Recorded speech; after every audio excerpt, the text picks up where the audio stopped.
High in the rugged, windswept peaks of the Andes Mountains, an extraordinary civilization forged an empire that stretched for thousands of miles. This was the Inca Empire, the largest state in pre-Columbian America and a triumph of human ingenuity against one of the world's most challenging environments. The Inca were not just masters of conquest. They were brilliant engineers, innovative farmers, and meticulous administrators who built a sophisticated society without a written language, currency, or the wheel. Their story is one of a meteoric rise, a golden age of engineering marvels and cultural achievement, and a dramatic, sudden collapse at the hands of Spanish conquistadors. The empire's demise was swift, but its legacy is as enduring as the stone walls they built to withstand time and earthquakes. The Inca were a people who turned the inhospitable Andes into a cradle of power and prosperity. So, how did a small kingdom in a remote valley build an empire that stretched from modern-day Ecuador to Chile? What were the secrets to their remarkable engineering and social organization? And what brought about the sudden fall of a civilization that seemed so indomitable? The rise of a mountain empire. The story of the Inca Empire began humbly in the highlands of modern-day Peru. For centuries, they were a small ethnic group settled in the fertile Cusco Valley, one of many local kingdoms in the region. Their transformation from a minor kingdom to a sprawling empire began in the mid-15th century under the leadership of a visionary ruler. In 1438, a formidable warrior king, Pachacuti Inca Yupanqui, ascended to power. His name, Pachacuti, translates to "he who shakes the earth," a fitting title for the man who would truly fort the empire. Pachacuti led a series of rapid and effective military conquests that saw the Inca quickly expand their territory. Using a combination of a highly organized army and a strategic policy of assimilation, the Inca absorbed neighboring kingdoms and tribes into their fold. And like many conquering empires, the Inca did not simply destroy and pillage. After military conquest, they would integrate conquered peoples into their system, often allowing them to retain their local customs and rulers. However, they were required to adopt the official language, Quechua, and participate in the state's labor system, known as the mita. This blend of military might and political pragmatism was a key to their success, creating a vast but surprisingly stable empire. By the early 16th century, the Inca Empire, which they called Tawantinsuyu, the Four Regions, was a state of 10 to 12 million people, encompassing a diverse range of climates and cultures and spanning over for 1,000 kilometers along the spine of the Andes.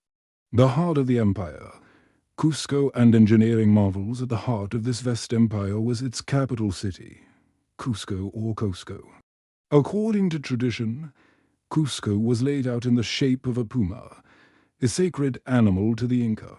The city was a masterpiece of urban planning and a testament to the Inca's engineering genius.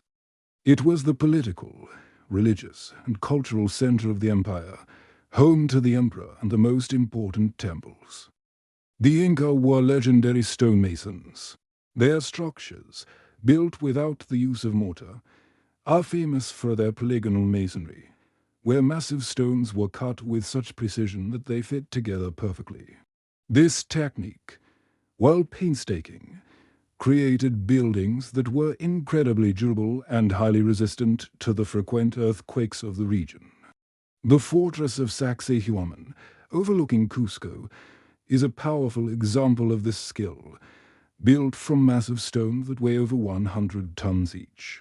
Their most famous architectural achievement is undoubtedly Machu Picchu. This stunning royal estate, built high in the mountains, served as a retreat for Emperor Pachacuti. Its purpose was also ceremonial and astronomical.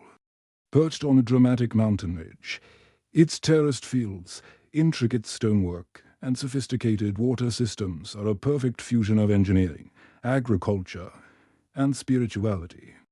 A society built on cooperation and control, the Inca state was a marvel of centralized administration and social organization. At the top of the hierarchy was the divine emperor, the Sober Inca, who was believed to be a direct descendant of the sun god Inti. His authority was absolute, and his word was law. Below him was a rigid social structure that included a royal family, a powerful nobility, and local rulers. But the true engine of the empire was the vast population of commoners. The Inca did not use money or a currency-based economy. Instead, their system was built on the meter, a mandatory public service system. Commoners contributed labor to the state.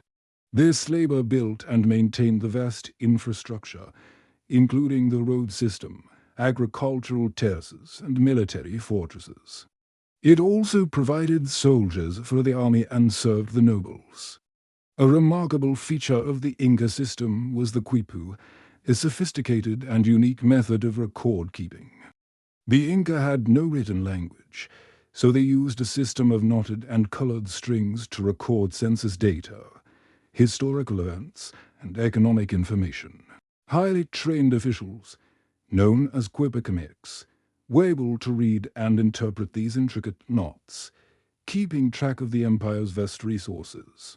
Engineering a landscape, roads, agriculture, and communication, the Inca were masters of manipulating their environment. They built the most extensive and advanced road system in pre-Columbian America. The Pachacuti, or Royal Road, was a massive network of over 40,000 kilometers of roads and bridges that linked all 4 regions of the empire. This system, which crossed mountains, deserts, and jungles, was vital for the movement of troops, goods, and messages. To ensure rapid communication, the Inca relied on the chasqui, a system of highly trained relay runners. Stationed at posts along the road, the chasqui could carry messages, using both spoken word and the quipu, across the empire at incredible speeds, covering hundreds of kilometers in a single day. To feed a population of millions in a mountainous environment, the Inca developed ingenious agricultural techniques. The most notable was terraced farming, where they carved massive steps into the sides of mountains to create flat areas for cultivation. This technique prevented soil erosion and allowed them to farm a wide variety of crops at different altitudes. They also built sophisticated irrigation systems to bring water to dry areas and developed specialized techniques for fertilizing crops. Staples like potatoes, maize, and quinoa were the foundation of their diet. Religion and culture. The sun and the gods' Inca life was deeply intertwined with their religion. They were polytheistic, with a pantheon of gods representing natural forces. The most important deity was Inti, the sun god, from whom the Sober Inca was said to be descended. The moon goddess, Mamaquilla, and the creator god, Varcoca, were also prominent.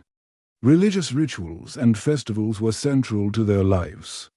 The Inti Raymi Festival of the Sun was an important annual ceremony held to honor the sun god and ensure a good harvest. The mountains' Apis were considered sacred deities, and the Inca built shrines and temples on their peaks. While the state religion was centered on Inti, local populations were generally allowed to worship their own traditional deities.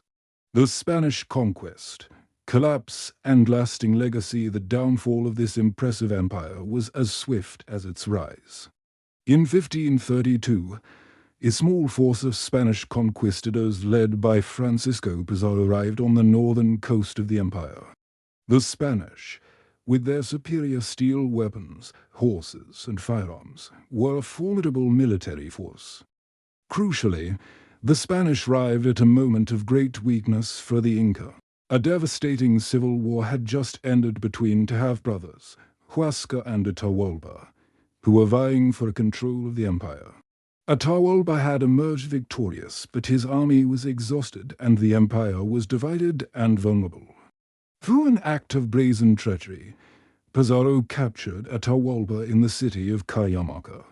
Despite the Inca emperor's offer and payment of a massive ransom of gold and silver, the Spanish executed him in 1533. With the head of the empire gone, the centralized Inca system, which revolved around the absolute authority of the Super Inca, began to unravel. The Spanish were able to exploit internal divisions and the spread of smallpox, which had arrived ahead of them and decimated the Inca population, made their conquest even easier. Within a few years, the Spanish had captured Cusco and installed a puppet ruler, effectively bringing an end to the Inca Empire. While the empire itself fell, its legacy endures.